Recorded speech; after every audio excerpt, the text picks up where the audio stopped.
मंत्री जी, प्राकृतिक खेती किसान के लिए जरूरी क्यों है?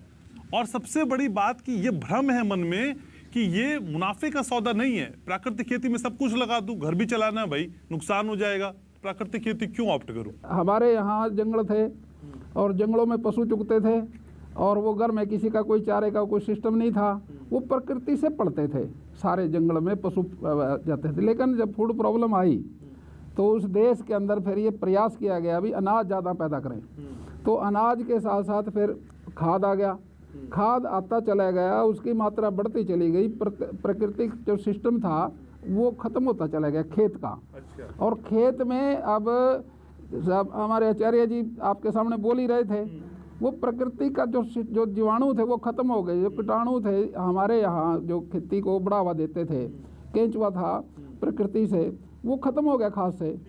तो हम अगर खाद डालना छोड़ दें, प्रकृति के हिसाब से चलें, तो हमारा अनाज कम नहीं होगा। अब हमारे खेत हैं, खेत में धान होता है और गेहूं होती है, सब्जी होती है, साग होता है, जो भी होता है, हम अनाज ले लें, वेस्टेज ना लें उसके, वो खेत को दे दें।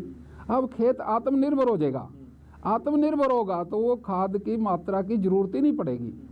अभी कोई डेटा है सर हमारे पास इस प्रदेश को लेके कि कितने किसान इसके लिए ये 2022 से हमारी सरकार ने प्रयास किया जी। वो उसके अंदर पोर्टल भी हमने चालू किया भी है, डेटा लाए हैं। हाँ, डेटा है हमारे पास, हाँ वो है। अभी जो पोर्टल पर अभी तक 23,776 किसान आए हैं जी, और जमीन जो है 39,423 तो एकड़ अभी इतना शुरू हुआ। लेकिन इसके अलावा भी कुछ हैं और भी हैं।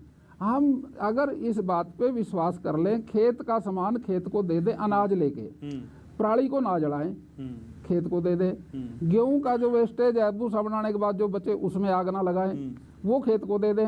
हरा हमारी सरकार करती है, अभी हम हरा खाद भी करें, उसमें बोएं, वो उसको दे दें, तो खाद की जरूरत ही नहीं पड़ेगी।